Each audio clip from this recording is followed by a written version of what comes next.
If you are an estate agent, letting agent, or someone who wants to know what's happening in the UK property market, then the UK property market stat show, is for you.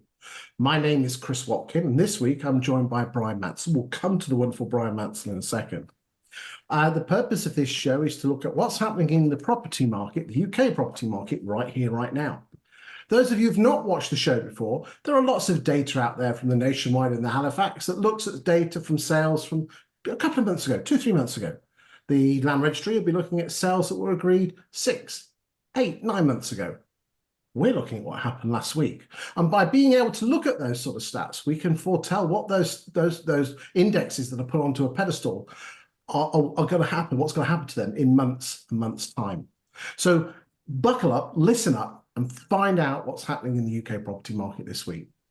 The UK Property Market Stats Show is split into two sections. The first half is where we talk about what's happening in the UK property market. The second half is when we talk about what's happening in a particular town or a city. And this week, we are going to the wonderful town on the North Yorkshire coast of Bridlington, although it might actually be East Yorkshire or East Riding. I'm not 100% sure, so apologies for anyone that's watching that.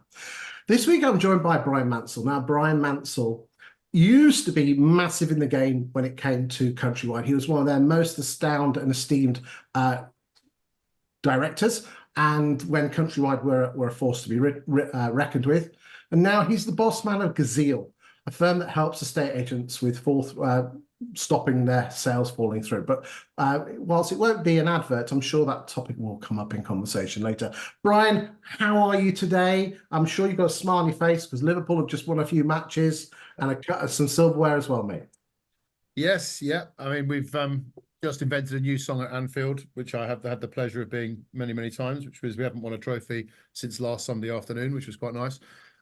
So yeah, I'm all smiles, all good in the Mansell household. Thank you, Chris. Nice to be here again. Excellent, excellent.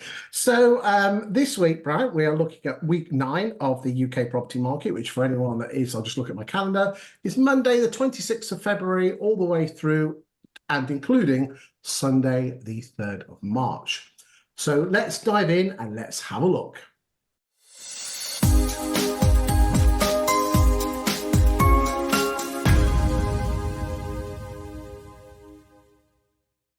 So, as always, Bryan, we start off with listings. So I'll just spend a minute or so just going through the listings, and then you can give us your forsoothis. This week, we have listed 37,347 properties. Last week, it was 36,100. The week before, 33,600. And the week before, 35,578. Yeah, at an average price of 435,000. The mostly around this for what's been happening this year. Been hovering around 420, 430. Year to date, 294,600 properties have been listed. And if we were actually to put that then onto an actual week-by-week graph, the white line is 2024. And you can see here that the different lines show the different years. So in terms of listings, as you can see here on this graph here, we are ahead of the pack in the last 8 years. Thoughts on listings, Bryan? Yeah, I think this is really great. I mean, it's a really positive really positive picture for the country and our beleaguered estate agents who've had a number of difficult years, ups and downs. It's good to see that we've got a level of consistency coming through now. And I think from my point of view, we had the market looked very, very strong in January in the first 4 weeks. Certainly weeks 3 to 5 was very, very strong. And there was a bit of a feeling around the country from agents that I speak to that maybe a bit of the market was sort of sucked forward because of the back end of last year with interest rate looking at coming down, mortgage rates being talked about coming down and so on. There was a concern that some of the market had been hoovered forward, but that's really been put to bed. It looks like we've got some consistently good numbers coming through. So yeah, lots of reasons to be cheerful, I think. Actually, I think there's a song on that one from the late 70s, early 80s. There definitely is. Okay. It's really important, ladies and gentlemen, that we keep, for those that aren't aware, is that obviously listings are the supply of the property market. Now, we need a Goldilocks. If we have too little, then we have an issue with supply. And you could say, well, then we sell more houses. But then as we knew what happened in 21 and a little bit of 22, with a lack of houses coming on the market, a lot of people weren't putting their houses on the market because they didn't want to be sold and moved on. But at the same time, we don't want too many, because if there's too many, things came a little bit loose and there's too much supply, which means it'll drive the prices down. So it's really important that you keep an eye on that. And my advice to you, ladies and gentlemen, is each month go onto Rightmove and just see how many houses are coming on the market and track that number. It's really, really important. Yeah, I think that that's a good point, actually. I think depending on which way you're involved in the property market, you can look at these numbers in different ways, can't you? I mean, from an estate agency point of view, if you don't have it, you can't sell it. So the more properties coming on is good news. I don't think there's ever been a time where you can't have enough listings. And if you're looking to buy, then of course you've got some good choice. There's more properties coming for sale, means that there's more choice, and that does tend to keep prices a little bit keener. And obviously, if you're a seller, it's probably slightly negative depending on where you are in the country, because if there's more properties coming for sale, there's more competition, which benefits you if you're a buyer, might give you a slight disadvantage if you're selling because you've got more properties to compete with, keeps the price cooler. But generally, I think if you look at all of the different parts of people that play an active role in the property market, it's good news overall, I think. Good stuff. Let's move on and look at number of price changes. This week, 19,665 price reductions, which is works on average somewhere in the order of around 1 in 8 properties that are being reduced at the moment. The average number of properties that are being reduced per month on a weekly basis since the start of the year is just over 18,600. The average price of a property being reduced is just under 400,000 at 398. Anything you want to say on this particular graph, Chris, that you're showing your audience here that we're talking about?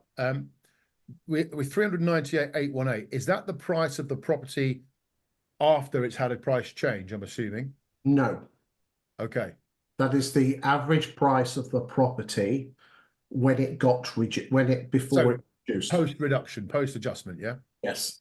Now, in terms of the reduction that's being taken place, I haven't got that data, but actually most people can find that out. There's this new little website called Zoopla. You might have heard of it, mate. I don't know if you've heard of it. No, not really. If you do a Zoopla search on your area, and normally like a normal punter search, it'll put them in price order or date order. You can actually put them in highest reduced. Okay. Yeah, you can. And therefore, what you could then do is then you just look at, now, let's just say there's 200 properties for sale. The first 30 will have price reductions, say, or 40. So you just got to keep going until you get to the price reductions, until they stop. So let's just say there's 40. And then if you want to work out the average, you can either spend half an hour adding them all up and dividing, or what I tend to do is I just look at the median, which is the middle one, the middle number. And that's normally very close to the if you're not sure how to do medians or averages, then guys, just go on the internet. You did learn it for GCSE maths. Well, some of us who are a bit older with the grey hair, O levels, Brian. O levels. Yeah, there you go. So for those of you who are in your 40s and below, you would have done O level GCSEs. Those of us in our 50s would have had O levels. I know.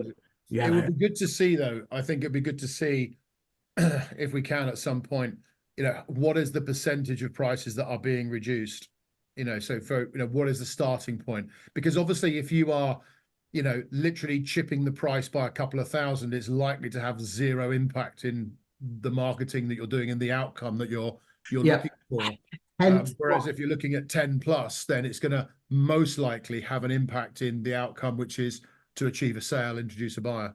Well, interestingly, I believe it's on Rightmove. It can only show as a reduction if it's more than 2 or 2.5%.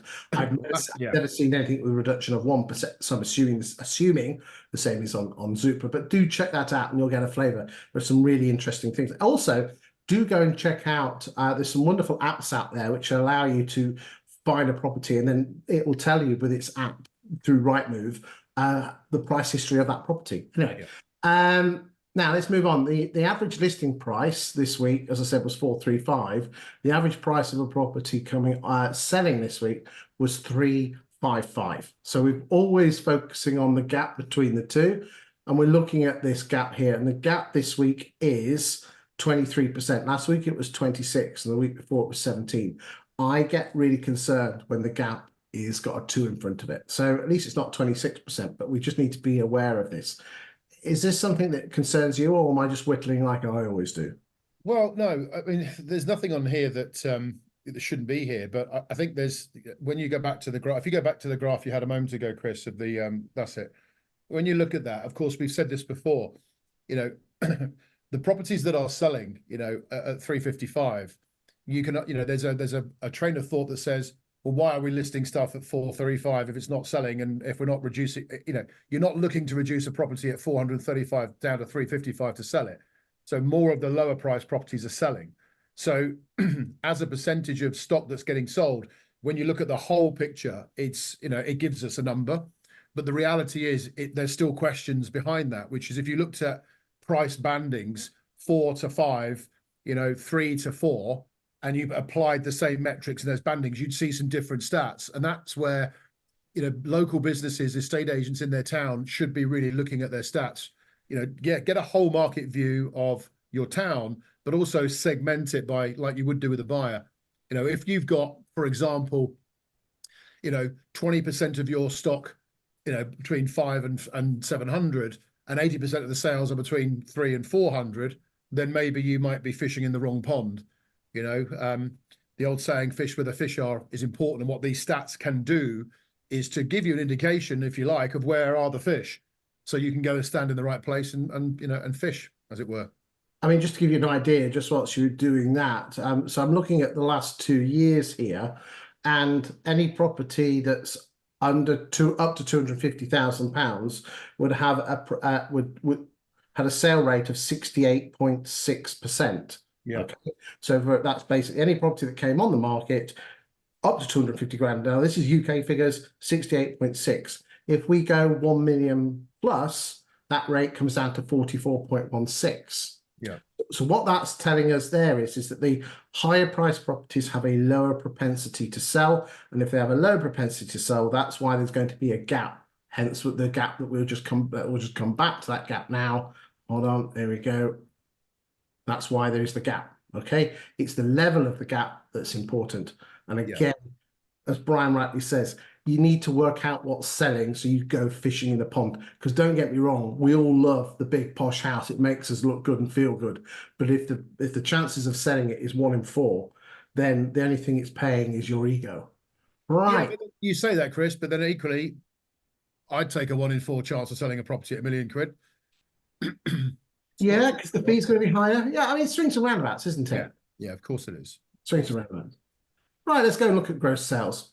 Now, the white line here is this year. So let's just go and have a quick look at this, because I think this is quite a bit special, Bryan. I really, really do. Just have a quick look.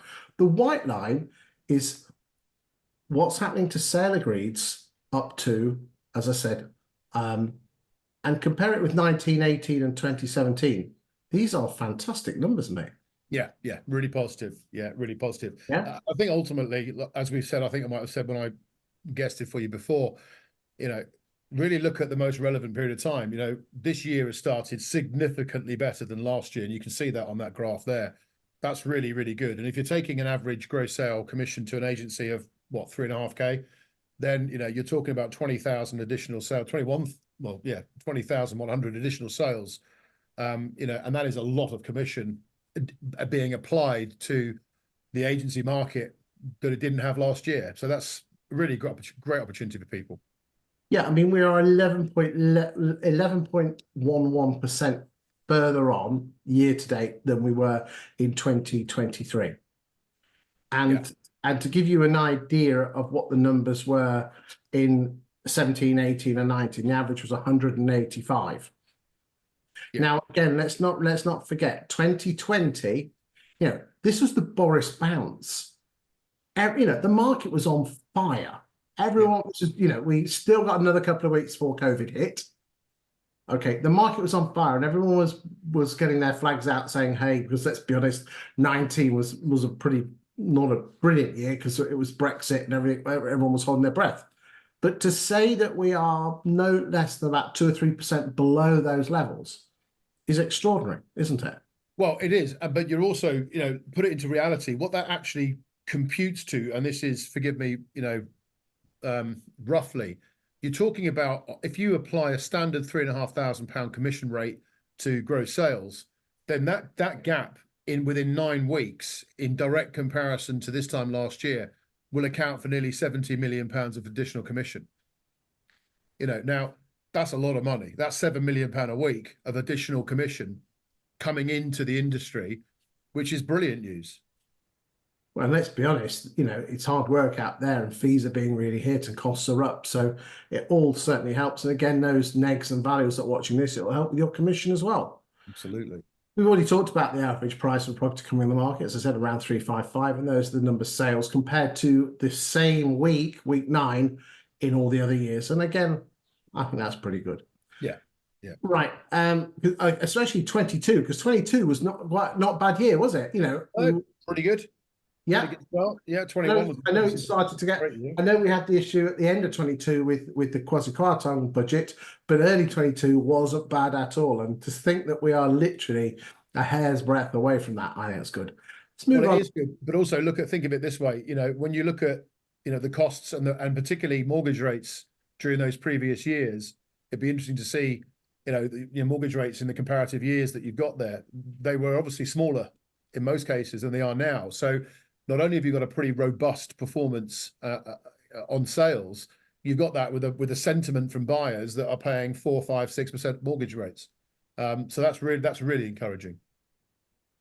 Excellent. Right, let's move on and look at fall throughs. And this week we're on 5,220, which last week it was 5,179, so very similar. And the week before that it was 4,171, which, and again, some people, the doom mongers say, "Oh, what was all that about?" It was half term, kids. And at the end of the day, if we're having half term, then what's going to happen is anything that is going to look a bit silly fall through, he's going to wait to the week afterwards. Yeah. Percentage wise, in terms, and I think this is actually a more important graph, more important number, we're back down to sub 20, so we're at 19.81. Okay, so what is that figure? That is the number of net fall throughs shown as a percentage of the number of gross sales. Is it perfect? No, it's not, but it's pretty good.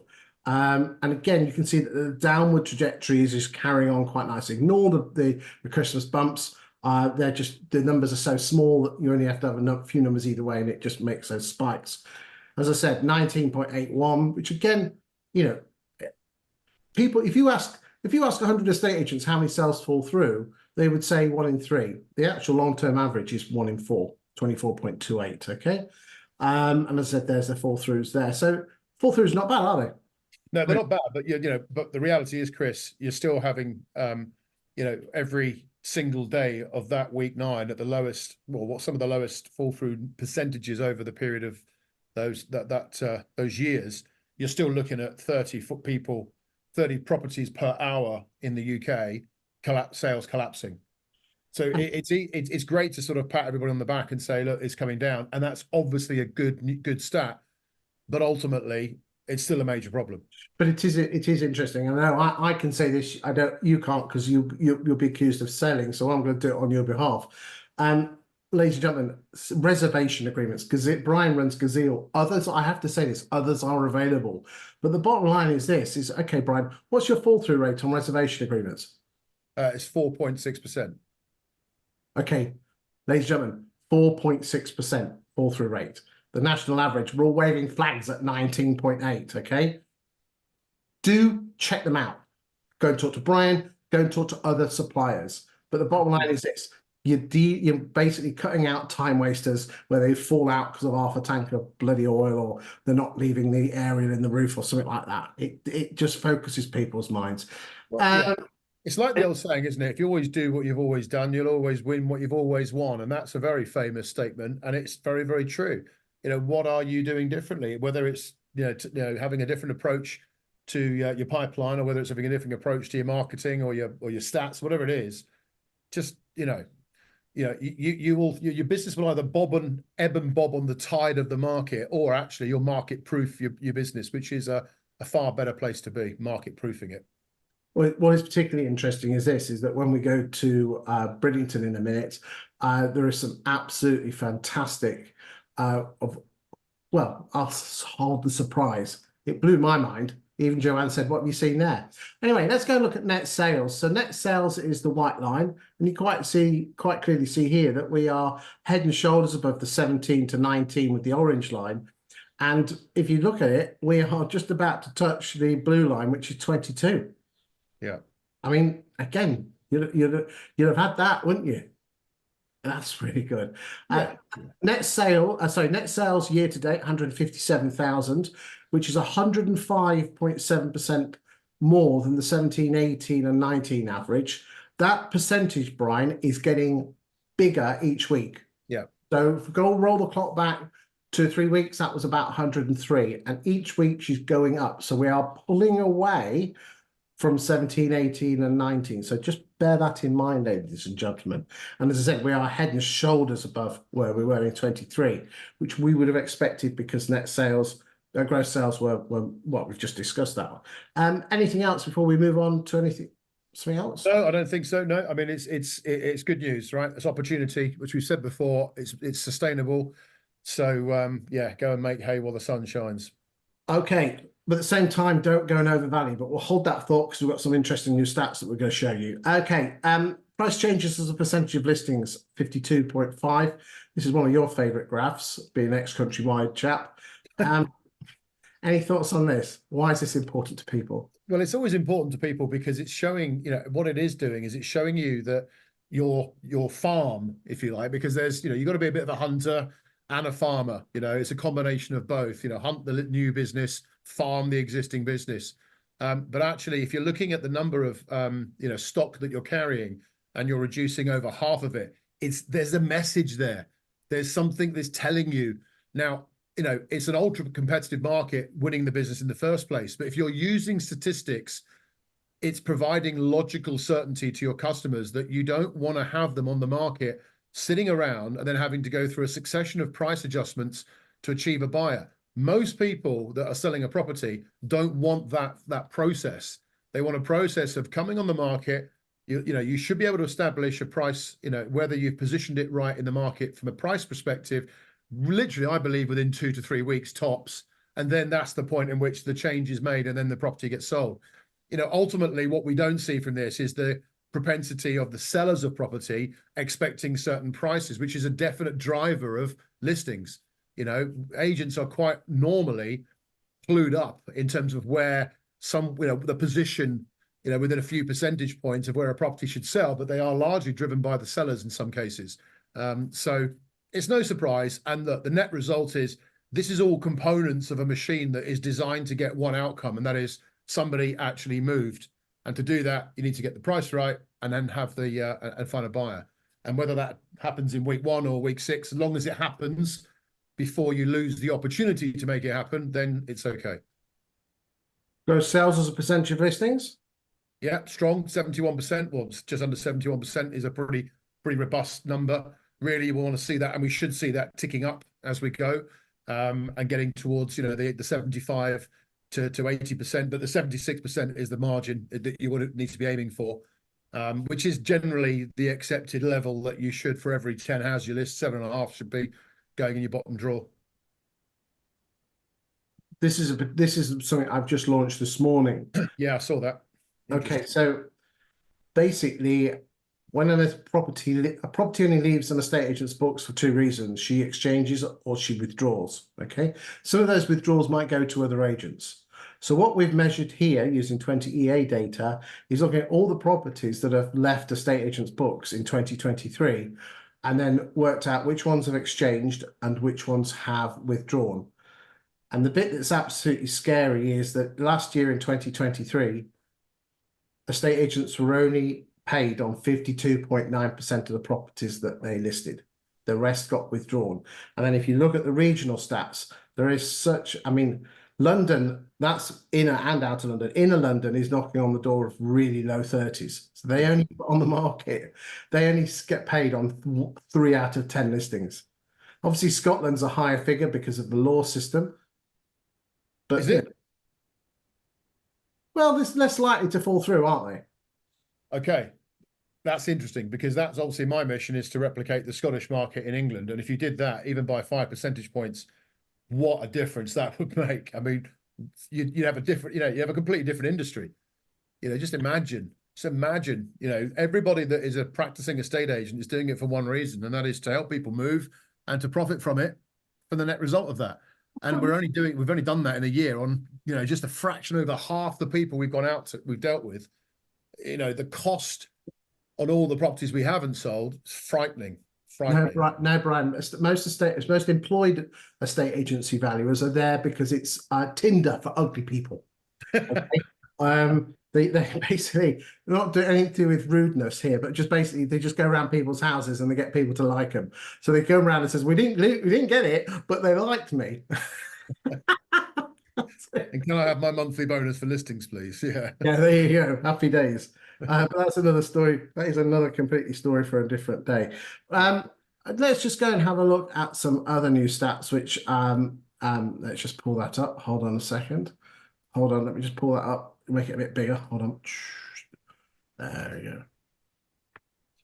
2 seconds. Like always for these things, Chris, it's important for the people that are watching, especially the estate agents that watch this, as we say I say every time I come here, is for heaven's sake, use these as the barometers of what you should be looking at in your own business and your own market, and be, the digital mayor of your town. Make sure you're telling people, what is actually happening. Give them transparency about the market, and then based on that, formulate your strategy with them with a very honest presentation. And remember, ladies and gentlemen, any graphs that you see on this, you can download. If you go to the YouTube channel and then look at the description of the video at the bottom, there'll be a hyperlink that you can download all of these graphs for you. You can use them internally, and I'm more than happy for you to use them at valuations. So you can show the homeowners what's happening in the property market. At what? Market appraisals, whatever you call them this week. Advice meetings. Yeah. Yeah. Well, yeah. Okay. But what I will say, ladies and gentlemen, is that I ask that you don't use them on social media. Okay. I use them for my own purpose, but I don't mind them using. Now, this is something which I want. This first graph, many of you would have seen, but I thought there was some connection between the pound per square foot being achieved and the land registry. Okay, so this is a graph that you would have seen last week, and you quite clearly see here that ignore the red line, which is listings. The sole subject to contract pound per square foot is the orange line, and then the bluey, I don't know what color that is. Green, well, greeny color, is exchange of contracts. Okay, and if you can imagine, if you can see that if you move the green line probably a little bit to the left, it would match quite closely with the orange line, wouldn't it? It would. Yeah. So what I decided to do there is, instead of looking at it as exchanged, I thought I'd actually go to the land registry. Okay. So what I did is this. Okay. So you can see the graph here. So the first line, the blue line, is the land registry from January 2019, and I've re-indexed it, as in taken it back to 100 on January 2019. Okay. Then what I've then done is I've looked at the pound per square foot from and pushed it back 5 months. Yep. And you can quite clearly see here that by pushing it back, you're actually pushing it forward. You can see here that if you look at what's happening in the sole subject to contract, which is the yellow line, remember, but then I've pushed it back 5 months, that matches the land registry with an accuracy rate of 98%. Which means that little red dotted line here is what's going to happen to the land registry figures, ladies and gentlemen, in the next 5 months. Subject to sales, subject to the end of the world not happening and all the sales fall through. She's going to go up. She's going to drop down because that was the December, and then she's going to go back up again. But the net figure is, we can foretell what's going to happen in the land registry figures with an accuracy rate of around late 90%. That's what's going to happen. So this is someone asked me sent me an email saying, could you cross-reference the two? And I knew I'd done it, but not properly. And I thought I'd just show whoever. So I can't remember. I know I've got your name on emails. I thought I'd just show you this. So it just shows you we know what's going to happen. It's going to be a bit of a roller coaster the next few months when it comes to prices, ladies and gentlemen. But don't worry about it. It's going in the right direction. And as long as we don't have lots of sales falling through, it should be absolutely fine. Okay. It's an interesting point. Sorry, Chris, just before you go on. We talk about the 3 Ds or estate agents talk about the 3 Ds of the property market, which are drivers of decisions that get made for people moving: death, divorce, and debt. However, I wanted to share with you and your reader, your listeners, watchers, the new 3 Ds that are, I believe, far more important to estate agents and people that watch this show than the previous 3 Ds.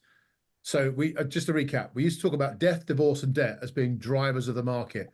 But I believe right now the principal drivers of the market are data-driven decisions.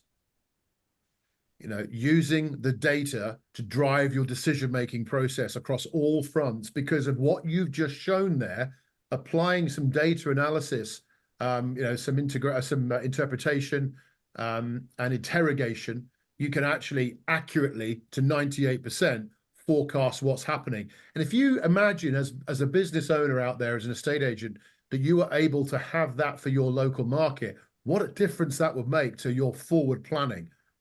You'd be able to plan with a lot more accuracy, make much better decisions. And certainly within my business that I'm fortunate enough to lead with Gazelle, that is exactly what we do, is we use data to drive the decisions we make with a bit of an interpretation from the members of the team. But we look at that and we're pretty accurate with what's going on. Also, estate agents can use that data. If we do have a market, we can track when the bottom of the market is, when the top of the market is, months before. So again, you could therefore start checking this out. Do remember, 30%, according to the National Home Buyers and Sellers Survey, which is 10,000 vendors every single year by the Property Academy, 36% of homeowners will base their decision on the choice of estate agent based on the estate agent's knowledge of the local property market. So why don't you talk about the local property market? And all that data is available out there. Yep. Okay. So use that. I mean, you can do it yourself. You could employ the services of myself and my team. I'm a ghostwriter. I write articles about local property markets using data like this to make the agent look like the most knowledgeable agent. Because, if you think about it, that's what Savills and Knight Frank do. They don't have a marketing department showing their listings and how big their willies are. Sorry, market share. They actually talk about the property market to attract homeowners to it. Anyway, shall we go and have anything you want to say, or if you want to save it to the end, you can, about this before we go to sunny Bridlington? Well, I just think, one of the most popular programs on television at the moment is the Formula One Drive to Survive. And so many businesses look at F1 and how their teams run and organize themselves and so on. And 99% of those F1 teams are using data to drive those margins, those 0.1 of a second that can make a phenomenal difference. And there's so many analogies that you can pull from that fit into our market, into agency, using data to drive your decisions that could shave off a percentage point off your fall throughs, add a percentage point to your listing numbers, add a percentage point to the number of weeks you're decreasing before you achieve a sale on a property. If you put all of those gains together, my God, it will be transformational, which is what everybody is supposedly doing this for. So I can't, I don't know how many years you've been doing this show, and I've certainly had the privilege of being on here a number of times. But I still don't see it changing. And we look at the industry and think, why don't they? We know why they don't, because you don't have a lot of business people practicing the art of estate agency. You have a lot of estate agents doing their very best they can. But if you look at the amount of time that you're spending, for example, on social media, on going to conferences, on doing this and doing that, and then the reality of how much time you actually spend on your business and making those changes and learning those things, it's really definitely worth having a review. I've made a pact this year to spend less time going around shows and doing all those things and more time diving into the data to make better decisions for my team and my customers and ultimately then my shareholders, in that order, literally. And that's that's really the message here, is all of these stats that you show, through your own time that you dedicate to give people this information, which is phenomenal. I wish I had you doing this when I was running some of the business. Oh my God, it would have been phenomenal for me. Because I think that using these stats is vitally important for presenting on a listing, for help managing your team, knowing when to recruit. To give you an example, we know in Gazelle through data what's the optimum time for our staff to be off and when them to be in, to the hour of the day.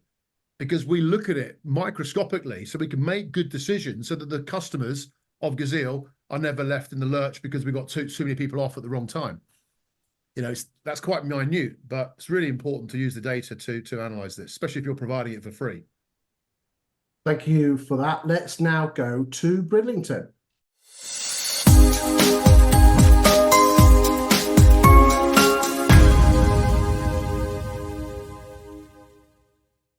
Okay, ladies and gentlemen, so for today, by looking at Bridlington, we're going to use the platform called Insights from the firm 20EA. 20EA have various different platforms, but we're particularly looking at the Insights platform. This is like Rightmove Plus on steroids with a couple of Saturn 5 strapped to the bottom of it with lasers and glitter balls. It really is something special. The data itself is considered gold standard. You are able to have the Insights platform. There is like a freemium version, which gives you basic data for your postcodes over a short period of time. So do check that out. And then if you pay them shekels, they will give you access to what I'm showing you on a town-by-town basis. I have the UK version. And all the big estate agents have it, and quite a number of smaller estate agents. And if you are interested in spotting your data and where it comes from, as Bryan says earlier on, then in my humble opinion, there is absolutely nothing that holds a candle to it. I must stress to you that 20EA have not paid me to use the platform. We just have a symbiotic relationship where they give it to me, I play with it, and then show you love. That's about it, Bryan, isn't it? So here we go, and let's go and have a look. So as always, I will dive in, and then Bryan, you just cut across me at any time. Where's that gone? Now, can you hold on a second? Do you know the best one in the world? And has that? Can you see it? Can you see it? We're coming up. We're coming up. It's coming up. There we go. There we go. Ladies and gentlemen. Right. Okay, then. So for the purposes of this, okay, let's just move that out of the way. We are looking at the postcodes of YO15 and YO16. I appreciate there might be a little bit of creep into one of the other postcode, but I just thought we'd keep it nice and clean. The first stuff we're going to look at is so we're looking from the 1st of January 20 in the top left-hand corner, 2019 to the 2nd of March, and we're looking at new instructions. Okay. The average property that's come onto the market in those 5 and a bit years is £187,000, and there's been 6,070 properties come on the market. And then this is the number of new listings that have been taking place each month. So again, let's just have a quick look at, we'll do February because it's a full month. So again, 119 properties came on the market in Feb 19, and then you can see as mirrored everywhere in the UK. Less in 21, 81. And again, here we are. We've just finished on February at 98. So again, it's not a huge place, but I think it's important. And what I would say is this: anyone who's not from Bridlington, do watch it because it will show you how powerful this software is. So, okay, so let's just remember that 187 because that will make it work out which agent's on the upper quartile or not. So let's look at Ulliott's. Okay, here we go. So Ulliott's have put on 1,796. Their price 180, so that's just very similar, middle of the road. Wow, Bryan, look at that. That's interesting. They had around 40% market share. Do you know, I've only ever seen that once, where in a town where the market share has been that sort of level. That's pretty impressive. But then that does look like she's been drifting downwards. So now we're looking, as I said, around somewhere in the late teens. Yeah. That's intriguing. What would that, I mean, obviously market share is dropping on that one. It could be a lister that was there that's no longer there. It could be the owner of the business has changed hands. It could be a number of different factors at the market. Although, you know, the market, we've just seen the stats wouldn't, would have a different look and different level if the consistency there. But to maintain consistency like that for 5 years is a tough ask. But it's a good, it's a healthy place to be.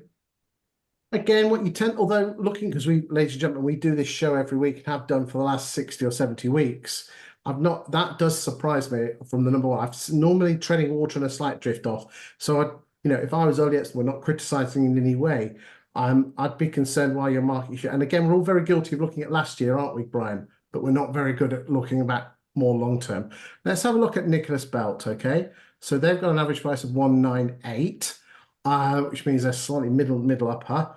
And it looks like, there you go. That's interesting. If you can see here that their growth has been upwards. So it looks like almost Elliott's and Nicholas Belt, one's taken from the other, isn't it? Absolutely, yeah, yeah. Normally, as I say, whenever I've seen those sort of numbers, the simplest explanation is someone's left there and joined there. Okay, let's go and look at Hunters, which is part of the property franchise group. I believe, I don't know if this is I think it's a franchise operation, this one. I know that there's a few owned offices, but that's nice to see that their market share is growing. And you can see from 19, it was hovering around 10, and it's been knocking on the door of 20. So it looks like Hunters are growing. So well done, Hunters. Average price of 196. Let's go and look at Reeds Rains, which are also part of the property franchise group. Pardon me. They also seem to be growing. Isn't that interesting? That looks like my heart rate during the Carabao Cup final. So what would be interesting to work out is how much of Elliott's market share has gone, the percentages, because we can look at the shapes of the graph. The unfortunate thing is that these numbers do change. Let's go and look at the Harris Shields collection. May seem to be pretty consistent between 5 and 10%, neither no growth. Okay. Let's look at D. Dunk, Lewis and Graves. That sounds like a great name, that does. Okay. So again, they're bouncing between 5 and 10. Let's look at Purple Bricks, Auction House, and Strike. Okay. We'll look at Four Walls and More. Okay. So, yeah, okay. They're just not particularly doing much there. Keyholes, D. Atkinson's. We'll just go down. There we go. Express Estate Agents, which are the agents that pick up second-hand properties with other agents. Very good at business generation. You can learn a lot from them, guys, ladies and gentlemen, in terms of business generation techniques. Springbok are very similar as well. Part Move, don't know. There might be some form of Park Homes. I'm guessing. I don't know. Yeah. I think we'll leave it at that. This because the rest are just other stuff. Let's move on and look at this, which looks at now again we're totally ignore. I'm just going to move the dates now, Brian. Hold on a second. Here we go. Let's see 2023. Okay, so what we're picking up here is now, ladies and gentlemen, if there was, you know what Brian was saying earlier on about data, okay, and how it can make you successful. This bit of kit is truly exceptional in proving that you are a better estate agent, open brackets, subject to you actually being a better agent, close brackets. Okay, so what we're looking at here is we are looking at from the 2nd of March 23 to the 2nd of March 24. So that's a year and a day. And we're not looking, this is like those Aussie Gold Hunter programs. Let's ignore new instructions. Okay, let's just do that for a second. And let's ignore sold subject to contracts. Okay, in fact, okay. I just want us to look at the exchange ratio, because I don't want you to ignore fall throughs. I want you to ignore price changes. Okay. And I know there's some new homes here, so we have to take them with a slight pinch of salt. But I want you to look at specifically exchanged and withdrawn, ladies and gentlemen. Now, Brian, I know you know this, what's coming. So, but the bottom line is a property will only leave an estate agent's book if she exchanges or she withdraws. That's the only reason. If a sale falls through and it doesn't withdraw, it's still in the system. It's not left the books. Okay. So the thing is this, for all of the properties that have left, the number of properties that have left Nicholas Belt estate agents is 188 and 124. Add the two together, of which Nicholas Belt have exchanged on 60.26, whilst have withdrawn 39. Hunters at 49, Elliott's at 57, Reeds Rains at 51, and Harris Shields collection at 51.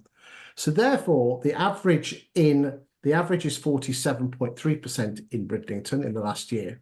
So therefore, what that's telling me is Nicholas Belt not only are growing their market share, but they actually get moved, because those are your words, Brian. I remember them. It's clear as a bell. We're here to get people moved, not to market them.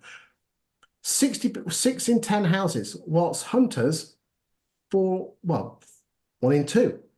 So Mrs. Miggins, if you did a division of one against the other, you could say, if it was Nicholas Belt against Hunters, you could say, Mrs. Miggins, you have a 20% greater chance of moving with me, because that's the proportional difference between moving with me versus Hunters. Nothing against Hunters.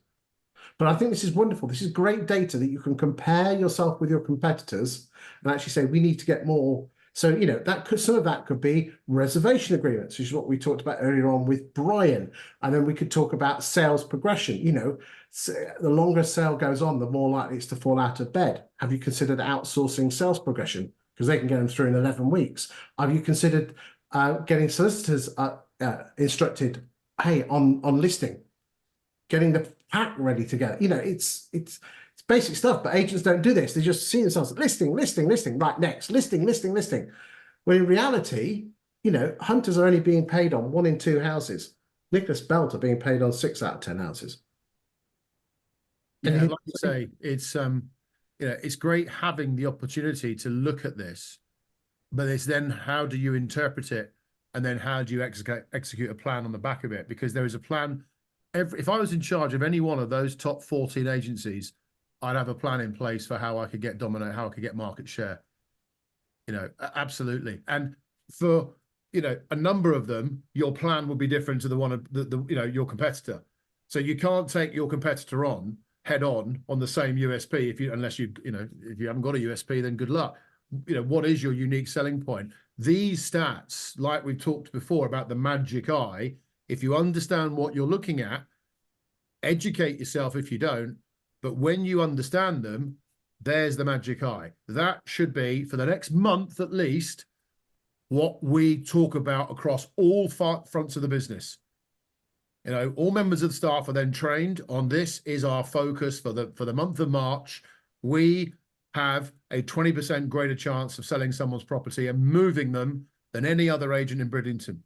Yeah, or we have a X% chance, you know, of making sure that your property achieves a sale faster than anybody else, or you move quicker with us than anybody else, or whatever it is. But yeah, to get to that point, you've got to have the data to be able to analyze. So this screen shows you your chances of selling in Bridlington. Let's move on and look at what you would actually achieve in Bridlington. So if you recall, we said, you know, the best agent, according to the 20 EA Insights platform, in the top 5 is Nicholas Belt at 6 out of 10. But selling a house is one thing. The price you get for it is completely different. So here's the 5 again. And we can see, right, this is how this works, ladies and gentlemen. What's happened is they look at the, let's just, have we got new home? No, we've got that. Hold on, leave that there. Right, so what they do is this. They look at, so in Nicholas Belt's instance, they look at all of the listings that you've done in the last 12 months and 363, according to this. And they have got an AVM, or an automated valuation model figure, a Valpal figure, as some people say, others are available, on all of those listings. And then they've looked at what Nicholas Belt have actually put their house on the market for. And on average, the valuers at Nicholas Belt have put their properties on the market for 1.2%, 6% over what the AVM 20EA's AVM think it's worth. Hunters at 2.1, Elliott's at 1.3, Reed's Reigns at 1.82, and Harris Shields Collection 0.68. So you can quite clearly see here that there is a slight variation. We next now move on to the price achieved column. And what they then do is this. They then look at what did you actually achieve from that original asking price. So therefore, Nicholas Belt achieved on average 3.71% less than the average asking price at original listing. And you can go down there. We have some various numbers there.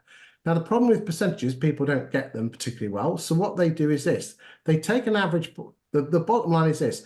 If an agent put on an average 200 grand house, here you go, which agent would get the most for it? And you can quite clearly see here that Nicholas Belt would get 195,006 on average compared to the, that's what they would get. Whilst Hunters, which didn't have such a great exchange ratio, will get on average £4,400 more, according to these stats. So therefore, if I was Hunters, and I would be using this data to say, we get more money for you, whilst if I was Nicholas Belt, you're more likely to sell with us. You can see how this data is so powerful, ladies and gentlemen, can't you? Brian, any thoughts on this before we move on? No, it's you know, I think you've covered it up really, really well. You know, it's yeah, again, like everything else we keep talking about, you know, the answers are there if you bother to look. Indeed, indeed. We now look at one might be speed. So let's just have a look and see which agents seem to work the quickest. So Elliott's, this is the last year, take on average 87 days from new instruction to sale agreed, and then 115 days from sale agreed to completion. Let's go and look at Hunter's, 76 days from new instruction to sold subject to contract, and 99 days. So you just add them all up. William H. Brown, it looks like they just keep them for sale all the time and then do a completion. So obviously they don't whack them sold, which is obviously their choice. And the average, as I said, 86 days at the moment in the last year to find a buyer in Bridlington, 86 days and 107 days. Let's see what it was like last year. 51 days. So again, that's a great stat there. So this is March 21 to March 22, it took on average 50. No, doing that wrong way. March 22 to March 23 took on average 51 days to find a buyer.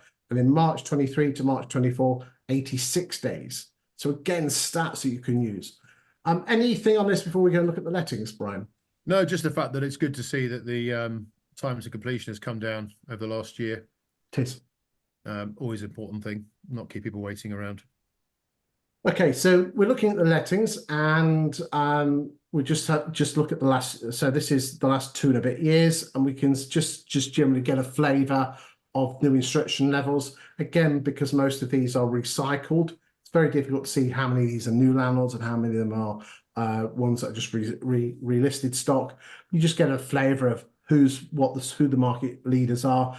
It's obvious that the property shop, well, this is the first time we've heard of them, so they're obviously not in resi sales, or if they are low down, obviously classic letting agents. And Haberdell, great name there. Yeah, I like that name, but they tend to be probably a smaller agent. Not much more you can really say on that one, mate, is there? No, not really. It's interesting to see that Open Rent haven't got too much of a foothold in the market there, as they're one of the biggest landlord or biggest lettings agents in the country. I mean, to give you an idea, Open Rent have gone from around 4% of the market in 2019 to over 12% now. Yeah, strong. Yeah, very, very interesting. Okay, Brian, so that's the end of the 20A bit where we looked at Bridlington. So I hope you guys in Bridlington have enjoyed that. Okay, what's your final thoughts? Just give us your foresee. It's just really to pick up on what I said. There's a couple of points. First of all, this is really good news. I still hear from agents coming out of listings, didn't win it because of this, didn't win it because of that. Stop being the victim. You're not a victim, all right? The fact is you didn't win the business because you didn't pitch correctly and you didn't bother to find out correctly from the client about their motivations. So just, the quicker people can get away from this, I'm a victim of the low commission, my commission's too high. I'm a victim of the, you're not a victim, all right? You're actually, you're the perpetrator of your own downfall. So actually do something different. I'm hearing some brilliant stories on a daily basis from agents all over the country that are taking a different approach, that have recognized that the market is stronger this year than it's been for a number of years. And even though the stats, some of the sales stats are not comparative to 2021, that was a different market. It was a COVID market, not a comparison to use. So if you want to win in this market, and you want to make hay while the sun shines, DDD, data-driven decisions. You got to go with your head and you got to go with your heart on some of them, but have a firm data foundation to drive the decisions that you make moving forward on everything you do in business, in property. Because it's how property investors, they don't do it because they love their house and the setting. It's data-driven decisions, schools, commutes, pound per square foot, blah, blah, blah. Everyone does it. Yet the people that are actually at the heart of the industry need to think about that the same way. Brian, as always, exceptional as always. We'll have you back in 6 or 7 weeks, as always. You're a regular guest and get lots of great feedback for you. More importantly, thank you for watching the show, the viewers. We really do appreciate your feedback. It does take me about 5 weeks to do. Sorry, 5 weeks. 5 hours a week to do this show. A lot of effort, but if it helps you guys out, and as I said, pardon me, my daytime job is a data analyst, writing articles for agents in local property markets. And I started doing this January 23, just for a bit of fun, because I thought, well, I get all this data. It's not going to help me with my business, but I just love sharing it. And if I share it, if you get some benefit, it's all good. So we'll see you next week, ladies and gentlemen, on the next for week 10 of the Stat Show. And thank you. And let's wave goodbye, Brian. See you everyone. Thank you. Thanks, Chris.